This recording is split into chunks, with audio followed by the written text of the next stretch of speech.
Isabel's POV. Flashback. Mabel! Mabel! Napalingon ako sa tumatawag sa akin at napangiti ako nang makitang si Keisha ito. Mabilis na lumipas ang 2 buwan ko sa Boston University. Hindi ako masyadong nahirapang mag-adjust dahil kay Keisha at Oliver. Although para akong hangin sa ibang tao dito dahil nga isa akong transferee at hamak na scholar lamang.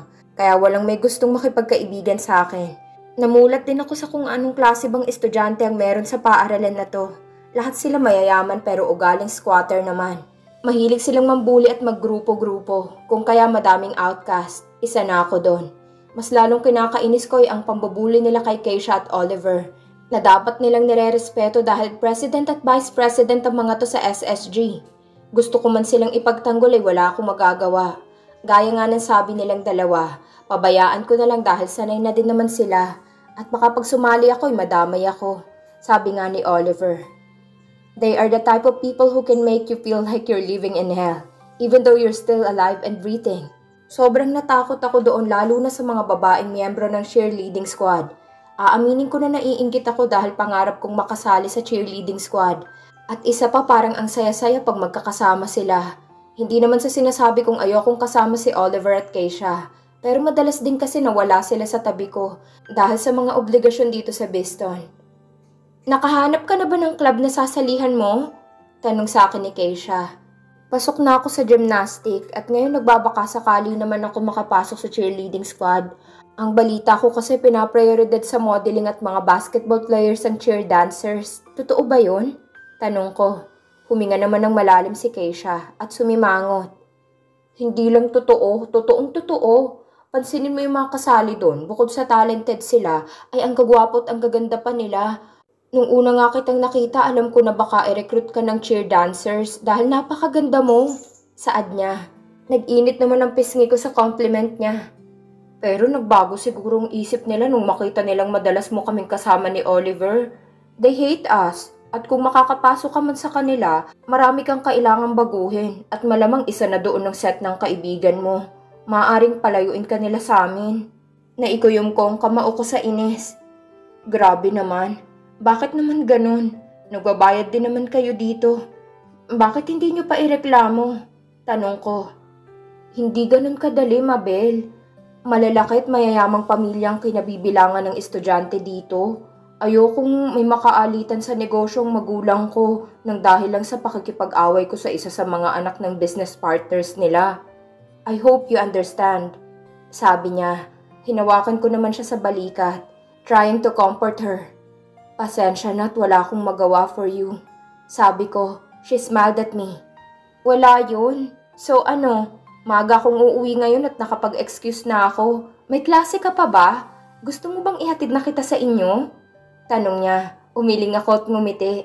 Wala na akong klase, pero bala ko mag-practice ng gymnastic para sa darating na competition. Sagot ko, si Papa kasi hanggang 3 PM ang klase ngayon. At ako naman ay 5 PM pa dapat. Kaso wala yung teacher namin sa last subject. Dahil wala akong sasakyan ay nagko-commute ako, pero madalas ay hinahatid ako ni Keisha o kaya ni Oliver. Napangiti naman ako nang maalala ko si Oliver. Okay ka lang ba, Mabel? Ba't ngumingiti ka mag-isa? Tanong ni Keisha. Wala. Sige na, umuwi ka na at baka malate ka sa lakad mo. See you tomorrow. Sagot ko. Okay, ingat ka din. Bye. Sabi nito bago naglakad at kumaway sa akin. Napakaswerte ko dahil napakabait ni Keisha kahit pamayaman siya. At hindi ko ka-level ang buhay. Lumakad na ako papuntang gymnasium. Napangiti ako nang makita kong walang tao dito ngayon. Madalas din kasing nagpa-practice dito ang basketball team at cheer dancers. Nagpunta na agad ako sa changing room at nagpalit ng damit. Nag-stretching muna ako bago ako nagsimula sa pagtalon sa trampoline at magsimulang magsabit-sabit na may exhibition. Nasa bandang gitna na ako nang makarinig ako ng tawanan. Hindi sinasadyang mapalingon ako kaya nagkamali ako ng bagsak sa foam. Ouch! Sabi ko tinawakan ng paa akong na-sprained. Narinig kong may mga yapak na papalapit sa akin. Hindi ko na pinansin dahil sobrang sakit ng paa ko. Bakit pa kasi tumingin pa ako sa kanila? Hey there, Isabel! Narinig kong tawag sa akin ni Beth. Kumunot ang noo ko dahil sa tinawag niya sa akin. Tiningnan ko silang tatlo ng masama. Si Natalie, Beth at Zenny. Si Natalie yung leader ng cheerleading squad at miyembro nun yung dalawa pa niyang kasama. What do you need from me? Diretso kong tanong sa kanila. Why? Bawal ba kami dito? Maarteng tanong ni Zenny na may kain-kain pang lollipop. Naparol eyes na lang ako. Huwag na kayong magpaligoy-ligoy pa. Natalie started. Hey Mabel, we need you. Tiningnan ko naman siya ng diretso. I heard gusto mong sumali sa cheerleading. I would just like to inform you that I am more than willing to accept you in one condition. Kumunot ang noo ko. Matutuwa na sana ako na makakasali na ako sa cheerleading squad. Pero may kondisyon pa pala. Ano naman yon? Tanong ko. Nagtawanan silang tatlo. Nagtataka din ako kung sino naman nagsabi na gusto kong sumali sa squad nila. I'll tell you pag determinado ka na talagang sumali sa amin. Ayaw mo bang makasali sa special modeling class namin? Alam mo din ba na kaming nasa special class na yon ay pinaparampa na at napipicture na sa mga magazine? Sabi ni Natalie, kaya nanlaki ang mga mata ko. Seriously, bata pa lang ako gusto ko nang ma-feature sa isang magazine at dream come true kong maging magazine cover. I'm sure you'd like that, so I'll see you around. Sabi ni Natalie at tumalikod na sila. I badly wanted to join them. Nagbabaka sakali din ako na mag-ibang ugali nila once nakasali na ako sa grupo nila. Pero ano ba yung kondisyon? Mga ilang minuto pa akong nakaupo sa phone dito dahil hindi din ako makatayo sa sakit ng paa ko. Nakita kong magdidilim na kaya kahit masakit ang paa ko ay nagpilit na akong tumayo. Pero pagtayo ko bigla akong bumagsak. Napangiwi ako sa sakit. Parang maiiyak ako. Nasaan ba si Papa? Nagulat ako nang may dalawang pares ng black shoes ang huminto sa harapan ko. Napatingala ako at kasabay nun ang mabilis na pagtibok ng puso ko. Sa harapan ko ay nakatayo at nakangiti ng malawak si Oliver. Si Oliver na kahit nerdy at baduy ay ultimate crush ko. Sa past 2 months naming magkakilala ay tuluyan niya ng niyanig ang pader ng puso ko. Napakabait at gentleman niya. Hindi man siya sabay sa uso manamit, pero yung mga ngiti niya sobrang nakakalusaw. Tapos kapag nagsasalita pa siya, kayang-kaya kanyang i-comfort at patawanin. Oliver, anong ginagawa mo dito? Tanong ko. Napakamot siya ng ulo dahil medyo may pagkamahiyain kasi si Oliver. Ano kasi? Dinala ko ng paa ko dito dahil may damsel in distress akong dapat tulungan. Sagot niya. Napatawa naman ako pero kinikilig talaga ako. Nagulat ako nung yumuko siya. Binalutan niya ng puting tela ang paa ko.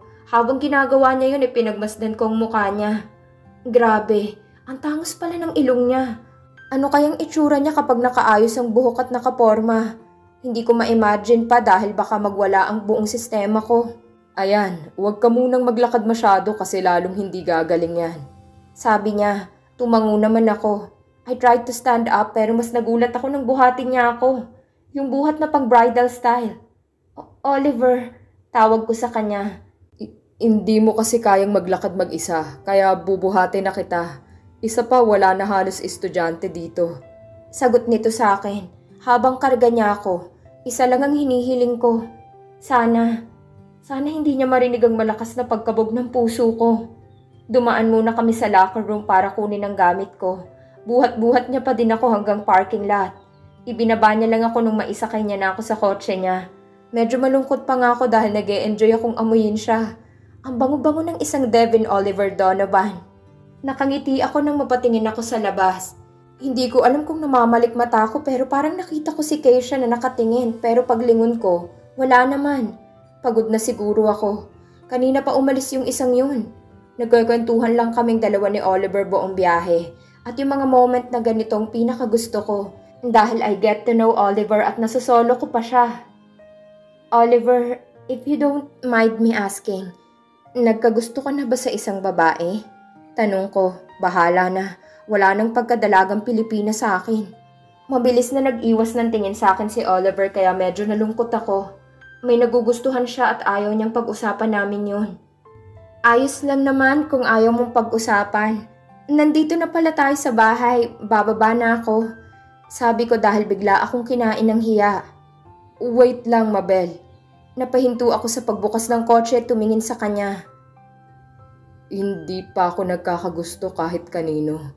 Sagot niya kaya naman nakahinga na ako ng maluwag. Ngayon pa lang. Dagdag niya, alam mo yung pakiramdam na binigyan ka ng 1 million tapos biglang binawi at sinabing joke-joke lang? Ganun ba? I faked a laugh. I felt a stabbing pain in my heart. Mabel, crush mo pa lang siya niyang lagay na yan ha? Sana makilala ko din siya. Ngumiti lang si Oliver. Hindi na ako nagulat nung bumaba siya at umikot para pagbuksan ako ng pinto. Inalalayan niya akong maglakad hanggang sa main door. Sayang, umasa pa naman ako na bubuhatin niya ako. Ang asyumera ko talaga, no? Nagulat ako nang bumukas ang main door at bumungad si Papa sa amin. Hala, maaga nga palang tapos ng klase niya ngayon. Good evening po, Professor Flores. Hinatid ko lang po si Mabel dahil gabi na at nagka-sprain siya. Bati at paliwanag ni Oliver. Bumaling si Papa sa kanya at kinakabahan ako dahil baka anong isipin niya at pagalitan niya si Oliver. Okay lang, iho. Ano ka ba? Feel free na laging ihatid at sunduin si Mabel. I'm sure my daughter would like that. Di ba, Mabel? Pabirong sabi ni Papa. Gusto kong lumubog sa kinatatayuan ko. Sana pala nagalit na lang siya kaysa inaasar niya kami. Bahagyang tumawa si Oliver at napahawak sa batok niya. Ganun po ba? Sige po, wala pong problema. Mauuna na po ako, Prof. Good night na din po. Paalam ni Oliver. Good night, Mabel. Baling niya sa akin. Good night. Sagot ko kaya ngumiti ito sa akin bago naglakad pabalik sa kotse niya. Ingat, Devin! Sigaw ni Papa. Nag-wave pa si Oliver sa amin bago tuluyang umalis. Hinampas ko naman agad si Papa as soon as makaalis yung kotse ni Oliver. Papa naman, sit ako dito pero tumawa lang siya. Bakit? Nagmamaang-maangan niyang tanong. Nakakainis ka, ang pang-asar mo. Gusto ko si Devin. Sa tagal kong nagtuturo sa eskwelahan na yon. Siya lang ang natatanging bata ang nagustuhan kong pag-uugali. Napakabait at napakagalang. Idagdag mo pa na napakatalino at mayaman. Siya na bang boyfriend mo? Nanlaki ang mata ko sa tanong niya. Di bang mga tatay strict at ayaw magka-boyfriend ang anak nila? Bakit yung akin ang supportive? Papa, hindi. Sagot ko. Nginitian niya lang ako ng nakakaloka bago ako inakbayan para maalalayan makapasok sa bahay. Hindi habang buhay nasa mundo ako. Kung darating ang panahon na mawawala ako ay mapapanatag ako kung si Devin ang kasama mo. Sabi niya, sasagot sana ako kaso isinarado niya ng pintuan sa likod ko. Tara na sa dining. Nagluto ako ng paborito mong sinigang. Napangiti naman ako at nagpaakay sa loob ng bahay. Nagmamadali akong magpunta sa locker ko at nakita kong nakasunod sa akin si Keisha. Nung marating namin ang locker ko ay halos mapunit ang bibig ko sa sobrang lawak ng ngiti ko. Another dozen of red roses. Mabilis kong kinuha ang sulat na naka-attach dito. Nakita kong tumabi sa akin si Keisha. Nakangiti din siya at mukhang excited na malaman kung anong nakasulat doon.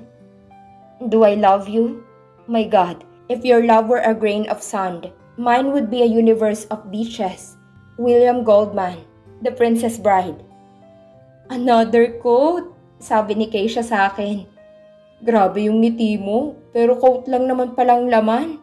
Hindi naman nagpapakilala ang secret admirer mo. Dagdag niya pa, Keisha, ano ka ba? It's enough for me. At saka may hint naman ako kung sino to. Sabi ko, my heart is pounding. Kilig na kilig talaga ako araw-araw kasi sa loob ng halos isang buwan ay nakakakuha ko ng roses na may naka-attach na note sa locker ko. Naalala ko pa na sobrang tuwang-tuwa si Papa nung mag-uwi ako ng roses. Sabi niya nagdadalaga na daw ako.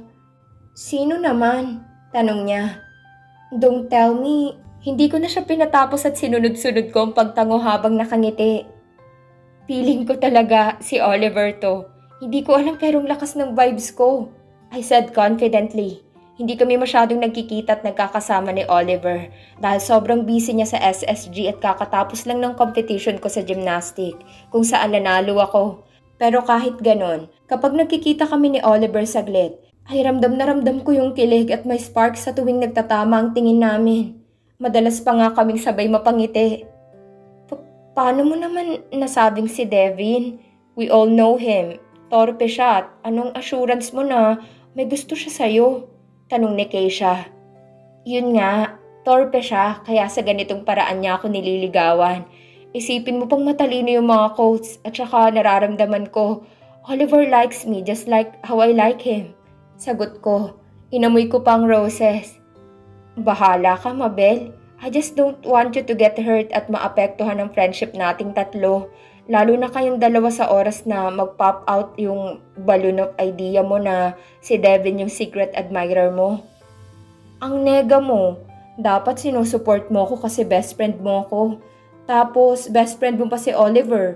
So bagay na magkatuluyan kami. Isa pa, boto sa kanya si Papa. Sabi ko, Mabel, may sasabihin pa siguro si Keisha. Kaso nahinto kami dahil papalapit sa direksyon namin si Oliver. Hindi ko naman mapigilang mapangiti. Ang lakas-lakas ng tibok ng puso ko. Devin! Oliver! Sabay namin tawag sa kanya ni Keisha. Hi! Bati niya. Ngumiti siya sa amin. Kahit na nerdy siya, para sa akin napakagwapo niya na. Bakit ka nandito? Tapos na ba yung ginagawa mo sa SSG? Tanong ni Keisha. Tumango naman si Oliver. Kaya ako nandito, kasi, kumamot siya sa batok niya kaya lalong nagwala ang internal organs ko dahil ang cute niya.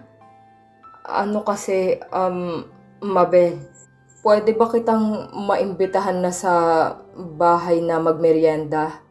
Gusto ka din kasing makilala ni Mommy, kung okay lang. Nahihiyang pagyaya sa akin ni Oliver. Pero may klase pa tayo, di ba? Tanong ni Keisha. Wala na, may urgent meeting ang mga teachers kaya cancel ng afternoon class. Sagot agad ni Oliver. Ganun ba? Sabi ni Keisha. Yes, makakapaglaro ako ng games. Mabel? Tawag sa akin ni Oliver, kaya para akong sinampal dahil nakatitig lang ako sa kanya. Sure. Gusto ko din makilala si Mommy. Mommy mo. Magpapalit lang ako. Sabi ko. Nakapang-gymnastic attire pa kasi ako. Sige, hintayin na lang kita sa parking lot. Sabi ni Oliver bago naglakad. Nung mawala siya sa paningin ko'y impit na napatili ako. Marahan ko ring hinampas si Keisha dahil kinikilig ako. Ay grabe kung kiligin. Sabi ni Keisha. Sige na, uuwi na ako. Kanina pa naghihintay yung driver sa akin. Niyakap ko siya. Sobrang thankful ko na dumating kayo sa buhay ko ni Oliver.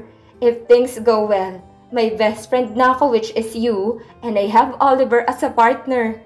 Sabi ko at bumitaw na. If things go well, Mabel. If, sabi ni Keisha. Grabe siya. Ayaw mo ba akong sumaya? Tanong ko. Inipit niya sa tenga kong buhok ko. Of course not. All I want for you is to be happy. Siyempre, best friend kita. Sige na, enjoy kayo. Bye. Sabi niya bago tumakbo at iwan ako. Napangiti naman ako at nagpunta na sa changing room. Ilang beses kong in-straight yung suot ko. Kahit hindi naman tulukot, na-excite ako na kinakabahan. Baka mamaya katulad pa ng mami ni Gu Junpyo ang mami ni Oliver. I shook my head with that thought. Napangiti ako nung makita kong nasa labas ng sasakyan si Oliver at inaantay ako. Pinagbuksan niya ako ng pinto which made my heart tumbling to the moon and back. Joke lang, nakakakilig kaya pag gentleman ng isang lalaki. Sumakay na siya at nag-drive. Tahimik lang kami at tanging tugtog lang sa cellphone niyang pinakikinggan namin. Natutuwa akong malaman na gusto niya pala si Ed Sheeran at ang bandang 5SOS dahil mostly yun ang mga kanta sa playlist niya. We're here. Sabi niya kaya napatingin ako sa labas. Nakita kong papasok kami sa isang marangyang gate at nang makapasok na itumambad sa akin ang mansyon ng mga Donovan. Hindi lang sila mayaman, mayamang mayaman. Kami ni Papa may bahay kami, ang Cassandra. My father named it after my dead mother. Sakto kasing napulipaid ni Papa yun ay namatay naman si Mama. Hindi gaanong kalaki ang Cassandra pero maganda ito at mala ancestral house ang datingan. Mabel. Napalingon ako sa pagtawag ni Oliver sa akin. Ha? Tanong ko. Sabi ko, okay ka lang ba? Ayaw mo bang tumuloy? Sasabihin ko na lang kila Mommy na masama ang pakiramdam mo. No, okay lang ako. Ano ba? Tara na, baka naghihintay na ang Mommy mo. Sabi ko, bumaba na siya at umikot para pagbuksan ako ng pintuan. Nakita kong madaming kasambahay at mga tauhan na naghihintay sa amin. Nakalinya silang lahat. Oh, anong sabi ko sa inyo? Di ba ayoko nung nagbabow down kayo? Sabi ni Oliver. Napangiti ako dahil mabait talaga siya kahit sa mga tagapagsilbi nila. Young master, Siya na ba si Miss Isabel? Tanong nung lalaking nakasuit. Napangiwi naman ako sa tawag niya sa akin. Why do I hate my name so much? Butler Vernon. Mabel na lang. She's uncomfortable with Isabel. Sabi ni Oliver dito bago bumaling sa akin. Mabel, siya si Butler Vernon. He's like my second dad. 2 years old pa lang ako nung magsimula siyang magtrabaho dito. Nginitian ko si Butler Vernon. Nice meeting you po, sabi ko. Totoo nga ang kwento sa akin na maganda ka talaga. Sabi ni Butler Vernon. Hindi ko naman maiwasan na pamulahan ng muka. Tara na sa loob. Naghihintay na ang madam at si sir. Nakita kong pinagtitinginan ako ng mga katulong. Some of them smiled. Yung iba nag-iwas ng tingin. Yung iba naman pinukulan ako ng masamang titig. Halos kasing edad lang namin sila. Kaya hindi na ako magtataka kung may lihim silang pagka-crush kay Oliver. He's too nice. Mas namangha ako nung makapasok ako sa loob. Para akong nasa loob ng isang 5-star hotel. Ang gaganda ng mga muebles at ang chandelier ay nagsusumigaw ng milyones ang halaga niya dahil sa ganda nito. Iho! Napatingin ako sa 2 tao na nakatayo sa may sala nila. Sa unang tingin pa lang sa kanila ay alam kong sila ang magulang ni Oliver. Mommy, Daddy. Sabi ni Oliver at lumapit para humalik sa mami niya. Nag-appear naman sila ng daddy niya. Halatang close sila. Tumingin sa akin ang magulang ni Oliver at nginitian ako. Lumapit ulit sa akin si Oliver. Mommy, Daddy, si Mabel nga po pala. Pagpapakilala niya sa akin. Ah, yung nililigawan mo. Nice choice, anak. Manang-mana ka talaga sa akin. Pangaasar ng daddy niya. Naramdaman ko naman na parang nanigas si Oliver. Siguro akala niya hindi ko pa alam na sa kanya galing ang bulaklak at mga quotes. Mabel, si Daddy Damian at Mommy Rosie. Pagpapakilala niya sa akin. Lumapit sa akin ang daddy niya at nakipag-shake hands. You're like her mom. Sa unang tingin pa lang kumikislap ka. Call me Dad or Daddy. Since magiging kapamilya ka na namin. What's your full name? Tanong ng dad niya. Pakiramdam ko nag-akyatan lahat ng dugo sa mukha ko. Help me God. Kinikilig ako. Family agad. Isabel Martina Flores po. Sabi ko, wala na akong paki kung corny ang name ko. Basta natutuwa ako sa warm welcome ng daddy niya. Flores, may kilala ka bang Ferdinand Flores? He asked. Papa ko po. Mabilis kong sagot. No wonder kung bakit gusto agad kita. Your dad and I are best friends since high school. Siyang laging nagsasalba sa akin sa tuwing babagsak ako. I can never ask for more dahil napakabuti niyang kaibigan. Sayang nga lang at masyado na kaming busy kaya hindi na kami nagkikita. Ikamusta mo ako sa kanya? Sabi niya, tumango naman ako at ngumiti. Nabaling ang atensyon ko sa babaeng nakatitig sa akin ngayon. Pinilit kong ngumiti kahit ang totoo ay nakaka-intimidate ang mami niya. Nagulat ako nang lumapit siya. Can I borrow her? May pag-uusapan lang kami. Prangkang sabi ng mami niya. Nagsimula naman akong kabahan. Rosie, don't be too hard on the girl. Binata ng anak mo. I know, Damian. If you will just excuse us. Follow me. Baling nito sa akin.